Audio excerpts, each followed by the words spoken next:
Daniel Beaty. Now, Sherry, this is amazing. He grew up in Dayton, Ohio. His father and I went to school together. His father was we're sitting here talking, and he says, I'm from Ohio. I said, what? Well, I'm from Ohio, too. He says, I'm from Dayton. I said, I'm from Dayton. You probably knew my father, Dan Beaty. He was a championship wrestler, a state champion wrestler. I know because I said, Dan Beaty, that name sounds familiar. I think he must have kicked my butt a couple of times when you don't forget, but because I did a little wrestling in there, okay. Because football players, you either had to play basketball or wrestle, or run track. But isn't that amazing? And then I asked him, so when did you leave Dayton? He said, after I graduated from high school. Yeah, so did I. Absolutely. and went away to college. So I'm not going to bore people with your experience. But he went to Stivers, which was across the bridge on the east side. Yes, absolutely. East side of Dayton. I think Stivers is still there. Yes, Stivers is still there. It's a 7 to 12 school now. Yeah. Okay. Yeah, and I'm going to push that a little closer. Great. But let me tell you why Daniel Beaty is with us, and that is first of all, he's an award-winning author, actor, educator, poet. But we got a book. We got this book. Transforming Pain to Power. But what caught my attention was not just the title, but Elijah Cummings, Congressman Elijah Cummings, a good friend of ours. One of the themes that often comes up in his speeches is that pain leads to passion, and passion leads to purpose. Wow. And so that's why when the book came in, I immediately grabbed it. And I said to myself, that could have been the title, really, of your book. Right, absolutely. Because that's what you talk about. And so let me start with what led you to write this book, Transforming Pain to Power. Absolutely. One of the quotes in the book is that our deepest pain is often the path to our highest purpose. So that goes right in line along with what Cummings is talking about. Right. Absolutely. And it started with my personal journey. You mentioned my father. My father, who is a brilliant man with lots of talents, unfortunately fell prey to addiction, heroin addiction. Was in and out of prison 59 times over the course of my life.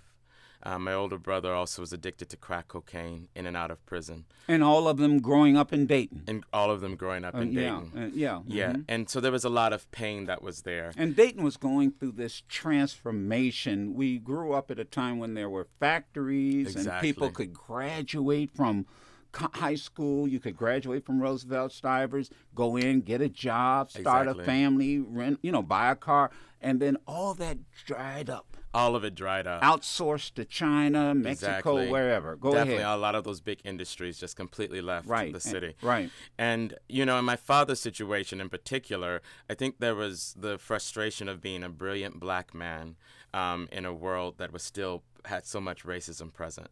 And not as excuse-making, because certainly there are many men who were able to exceed, beyond those challenges, but he found himself really dealing with some serious issues of addiction and a life of crime.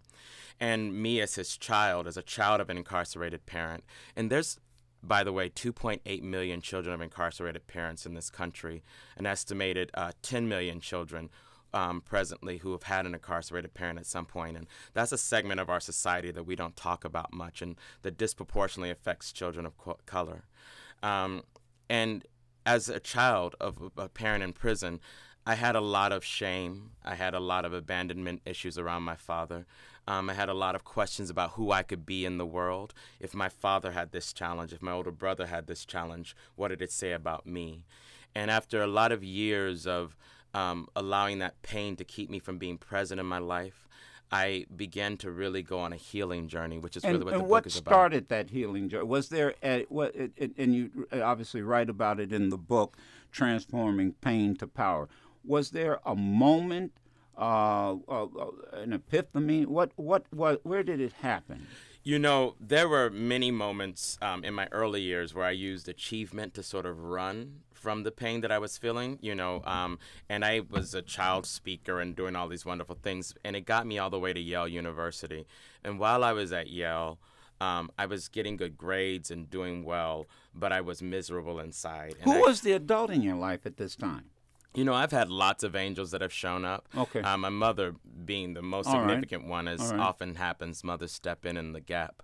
But I used achievement, and I was talking about sort of like my intellectual wellness, but not a lot of focus on my sort of heart wellness and my soul wellness, and I hit a real low point at Yale when I didn't want to be alive and actually tried to take my life. Well, what happened? I mean, wait a minute. You're at Yale. You've you've gone from Dayton. Obviously, you're a good student, or you wouldn't have been in Yale. Right. Let's understand that. You're in Yale. Obviously, you're succeeding. Right. So where did the low point come? What happened? Well, I think this is really interesting. Where you wanted to take your life. Absolutely. I think this is a really important question about how we define success, right? We live in a capitalist society, so success looks like, for a child, good grades, doing well in your extracurricular activities. But I think there's a question of success that we often don't look at as well as, are you happy? Are you enjoying your life? Do you feel really good about yourself inside? And sometimes achievement can be used to mask real issues of insecurity. And so that was what was going on with me. I was achieving, but I felt deeply insecure. And it had a point where I was achieving more and more and more, and I couldn't make the sadness go away. So when did, as you write in this, where did you go from the pain to the empower? Because really, when you say power, you're really talking about empowerment. That's Absolutely. what I get from the book. Absolutely. You talk about empowerment. So where did you stop? Just before that moment, I want to take my life, but Right. something stopped you. Absolutely. I think it's a couple of things. One is I have been blessed to really live in the world of the arts. I'm actually here in Washington, D.C. now performing my play about Paul Robeson's Tallest Tree at Arena Stage. And I've loved the Negro spirituals. And there's a recording of Kathleen Battle and Jesse Norman singing together at Carnegie Hall. And I would go into the graduate school of music at Yale as an undergraduate, and I'd listen to these CD of their spirituals, and I'd try to sing along, and I'd sing the songs. And something about being connected to my breath, being connected to this music that connects to an ancestral suffering and overcoming, it caused me to realize that I wanted to be here. I didn't know the path to be here, but it got me present. And one of the things I talk about in the book is about the power of breath and about the power of being able to access that deep part of ourselves that I call the authentic self, that part of ourselves that is unlimited, because we live in a world that we're overly mentally stimulated, and we often are not present to the fact that there is a deep part of ourselves that is powerful, that is not just our brain. There is a soul part of our being that has a tremendous amount of intelligence. And you have to bring that up. I'm sitting here fascinated. I used to sing in the Dayton Rotary Boys Choir. Wow. I sung in the same thing. Yeah. Now here I'm playing. I'm just our paths. It's Yes. amazing, different generation, but our paths have crossed. I've never met you before. Right. I've been reading about the play, Right. And I've said to Cher, I got to go see this play, Right, Because right. first of all, Paul Robeson is an amazing human being, Incredible. athlete. He's got everything. Scholar, Matter of fact, yeah. he's got everything going. You've got going for you. A scholar, an athlete, artist, Yes, activist. activist. Yeah, absolutely. And so, but then when you started talking about and you're singing, I'm thinking, God, I used to, there were like 3 or 4. I always call them. We used to call ourselves raisins. There were 3 or 4 raisins in the Dayton Rotary Boys Choir. Right. And but as you were talking, that's exactly what my vocal teachers would say. You got to bring it Yes. from the diaphragm. Exactly. You got to bring it from the diaphragm. Right, up. absolutely. Absolutely. And I literally remember thinking as a student, when I would leave this music studio, I felt alive. Yes. And I felt present and I felt happy. And I began to be curious about why in that moment of that experience I was feeling well, but then I'd go back to my studies and to my life and I start not feeling good about myself again. And so one of the first steps I talk about in the book is about the power of breath. and using breath and breathing to really get present to ourselves. And then the other thing I talk about is the fact that thoughts create feelings, create behavior, right? So we think a thought about ourselves. Right. Then that thought about ourselves causes us to feel a certain way about ourselves, and then that causes us to behave. But what happens with most of us is that we don't realize we have the power to control and interrupt any one of those steps. That's right, because you can change your thought process. Exactly. You can feed yourself more empowering thoughts. You can feed yourself a better concept that you want to think in your mind, which then causes you to feel differently, which ultimately causes you to behave. And I'm going to take a break, and I'd like to continue on the other side. The book is Transforming Pain to Power. Daniel Beaty is my guest, and is the play is it making the rounds around the country? Yes, it is making the rounds around the country. So you're in Washington. We're here in Washington now. For how long? Till February 16th. And you go from where after you leave Washington? Well, after I leave Washington, I'm actually doing a 25-city book tour, free performances of text and poems and characters that are in Transforming Pain to Power. 25 cities. That's all on my website.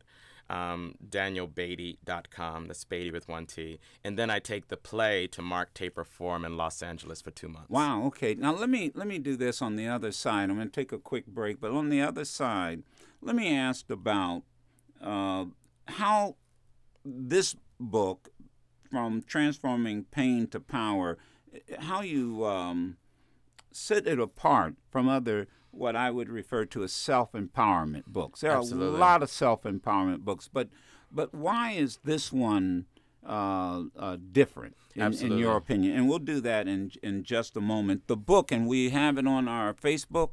Is the book up on our Facebook yet? If it's not, we'll get it up there before the weekend. But Transforming Pain to Power, and I must admit, I have it at home, and I've been in and out of. And it's not one of these books that I tell you that I went chapter to chapter to chapter. I found myself jumping here, jumping there. Right. And and then as I was reading it, I thought about Congressman Elijah Cummings, and I said, this is pain brings about passion. And passion brings about purpose. Absolutely. And it's almost in every aspect of even as we study Black history. Absolutely. What really brought about the purpose of the Civil Rights Movement was pain. Absolutely. The pain. Absolutely. Rosa Parks, pain. Fannie Lou Hamer, pain. Emmett Till, the pain. Right. And our young people, all of our people in urban centers are still experiencing so much pain. They really are. And if we can use that pain to mobilize and create passion and purpose in the ways that was modeled for us in the past, that is really what I think we need, which is a big part of what the book is really aiming to do. But isn't that what Robeson did? Absolutely. That's exactly what he did, if you study his history. Absolutely. Anything related to Paul Robeson, I just gravitate towards. Absolutely. But you transforming, the book is Transforming Pain into Power, the total title, Unlock Your Unlimited Potential. And so you take the readers on this journey. And Right. this is a true to life journey. It's amazing when you sit up and pointed out. He sat here and I said, I know your father. He said, I think you know my father. And then I'm going, yes. And we're still talking about the days at Roosevelt, how Dayton transformed. Unfortunately, a lot of relatives that got caught up in that, friends that got caught up in that crack epidemic. Was going, and and this is what happens when poverty sets in. But here's what I guess I'm trying to see if I can get this through. A lot of people politically say that it's all personal responsibility. Right. Some folk like it's all public policy. Right. I think it's a combination of both. Absolutely. You agree with that? I completely agree with that. On the cover of the book, yes. There's a quote from Bill Cosby, who's been one of my real mentors and advocates, that says, cherish this book, share it with your children and your grandchildren. And then the foreword is actually by Michael Eric Dyson. And I think they actually represent, in some ways, two different sides that you're well, talking they do about. because Mike, Yeah. Eric Dyson, and Bill Cosby butted heads. they have Right, butted heads exactly. on occasion, right? With tremendous respect and gratitude for- to both of them that's for right. advocating for me in the book. I liked having them both there because and Michael Eric Dyson actually frames it perfectly, I believe. In the what forum. way? What he says is that this book is about personal healing, personal responsibility, but that's the first half of the book. And then the book transitions into social responsibility and social transformation. So the reason why this book is different is, one, it's through the lens truly of the black male experience, but I think becomes universal because it's so specific. But it's also looking at tools for personal healing as a path to social transformation, right? So I think a lot of times, again, I'm really passionate about what's happening with our young people in our urban centers. A lot of times I call it the leaf versus the root conversation. In what way? Leaf conversations. Let's get these young people out of these gangs. Let's get these reading scores up. Right. Let's get these teenage pregnancy rates down. Leaf conversations. Root conversation. I don't feel my life has value. I don't feel like I matter. I'm suffering through generations of trauma, of seeing my mama in pain, my grandmama in pain, Right. my daddy in prison. And so if we My really... community in pain. My community in Right. pain. Right. So what I'm offering in this book is that as a crucial root step to really being able to have this larger social transformation that we're desperate for, we have to really begin to look at our souls and begin to heal this generational trauma. There's never really been a healing around slavery in this country. We had legislation that changed. We had new opportunities that happened. But there is trauma, that emotional trauma that has been passed down. There's breakdown of families. There's economic inequalities that have been passed down. But there's an attitude in this country and again, I call it cultural conditioning, where we undervalue, underestimate, and marginalize that which is black. I mean, that's part of the cultural conditioning. Absolutely. Now, here's here's the thing that you hear often, and that is, get over it. Right. Get over it, black man. Right. Get over it. Get Right. over it, black woman. Yeah. And your response to that? The first chapter of the book is The Power of Pain. And I title it that exactly. We're not in a place to get over it, right? Our young people are enraged and they're in pain and they don't even know why. And it's often because they have not been properly given the historical context for their present day suffering. It's not a matter of excuse making, but it's a matter of being able to say to our young people, you have been told a lie about who you are. You are not poor, broken, less than, marginalized. You are the unlimited potential to create, do, and be anything. I must tell you, now I'm going to go back. You went to Yale. I went to Washington University. And when I started off, though, at Wisconsin, I remember going in on a different culture, just like I bet you it was culture shock. Absolutely. Am I Completely right? Culture shock. Absolutely. You go to Yale, Yeah. you're in New Haven. Yeah. God, this Exactly. is not the west side of Dayton. Absolutely. I remember literally writing in a journal that I was keeping, what am I doing here? I did the same thing. Yeah, exactly. When I went away to college, Wisconsin, I'm in this Wisconsin State, little town called Whitewater. Absolutely. And I'm going, what the hell am I doing here? Now, Exactly. I went there to play football. I mean, Right. you know. Oh, wow. But I'm still going, why am I here? Right.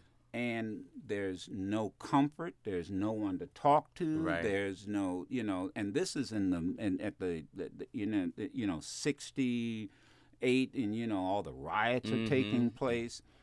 And I tell you, and I'm just, as I read your book, I kept thinking, I went to the basement of the library and I pulled out Lerone Bennett's book. Before the Mayflower. Before the Mayflower. Absolutely. And I sat there for a week and read that whole book. Yes, absolutely.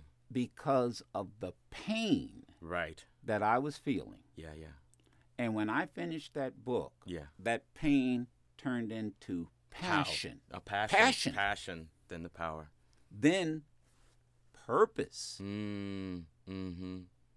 So what's my purpose? Right. Why was I put here? Absolutely. What's my purpose? My pain went to passion, and I never will forget going back to Roosevelt High School, pissed off at my teachers. How dare you not teach us? Yes.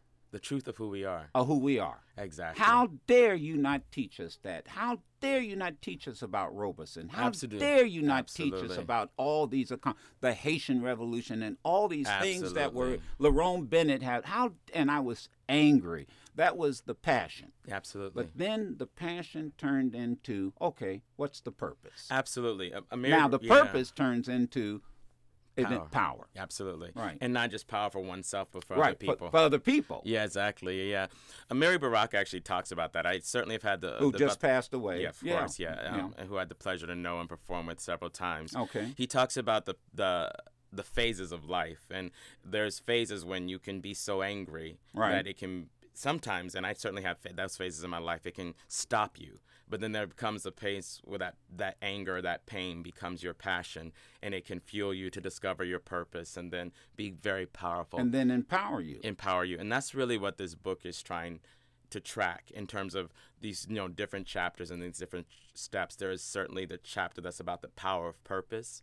And I think that there is tremendous possibility with our young people, with our community, with our larger society. But I think we have to reframe the conversation. Get over it is not even a possibility. What I think we have to do is we have to be present to the reality of what is, present to the reality of the pain that's going on, give our young people some historical context for it, but also start to fuel them with empowering stories about who they are and who they can be, and then give them some real life tools about how they can begin to craft the type of life for themselves and for their communities. So when you say real life tools, give me an example, 2 or 3 examples what you're talking about that you have in the book. Absolutely. So one of them is the ability to unpack the trauma, which I call as the initial breakdown, which for me was my father's incarceration and abandonment, and the resulting way it made me think about myself. So begin to help them really understand what is their core underlying self-belief that is impacting their behavior, right? So to begin to understand that. One of them is the power of purpose. Everybody has something incredible to contribute to this world and has a unique imprint to make on the world. No matter who you are. No matter who you are and no matter what lies you've been told. We always ask the question here, after all the talking's done, what are you going to do about it? Not what Beatty's going to do, not what Madison or Sharpton. What are you going to do? Because everybody can do something. Everybody can do something, Go right? ahead. We used to need I think we're past the phase of a big Dr. King figure. We need a Dr. King in every community, preferably on every block, in every individual, right? That possibility that I can do something, right? And then the other thing that I'm really talking about a lot in the book is the empower of your environment, right? And being able to be more conscious about what you're letting inside your ears. Some of this music and these reality programs and all of these things that refuel these images that we're less than, that we're almost barbaric in some of our behavior, that we don't respect our women, that we don't respect ourselves, and begin to understand that your body, in a whole different way of thinking about it, is a temple. And what you allow your mind to think, what you allow to come into your mind through your soul, through your ears, through your heart, through your emotions, it all impacts who you can be in the world. As you think, you are. As a man thinketh, so is he. Well, do you still have to practice this, or are you at a point that you don't have to do this, or is it an ongoing process? I think that we need to debunk the myth that we heal once and for all and it's done. And that's why I call it tools and a spiritual technology. And I call it a technology because we need tools that operate at the pace of our world, which is moving so quickly, right? So when I'm on the treadmill in the morning, I literally have a book. And it has gratitude pages in it, and it has affirmations in it. And it's about 6 pages. The gratitude reminds me of where I was and all of the things in my life that I have to be grateful for. And the affirmation is me training my mind on a morning basis when I'm on this treadmill, breathing deeply.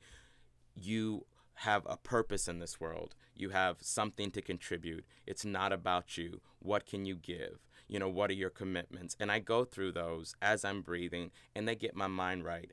And even during the day when I start to feel overwhelmed or something happens, I'm constantly in the public eye. I'm being reviewed. Somebody might not get what I'm doing. Sure. I replace that negativity with an empowering thought. I spent too much of my life beating myself Self up up, because right. of the trauma I experienced. Right. I am trying to be diligent in creating the kind of life. You know, I talked about it here, and you remind me of something, and I only have a minute. If you remind me of something Les Brown told me once. He said, you know, Joe, a negative has 9 or 10 times more impact than a positive. Absolutely. Absolutely. That we will, and I thought about this the other day. I went to speak at the National Guard in Readiness Center.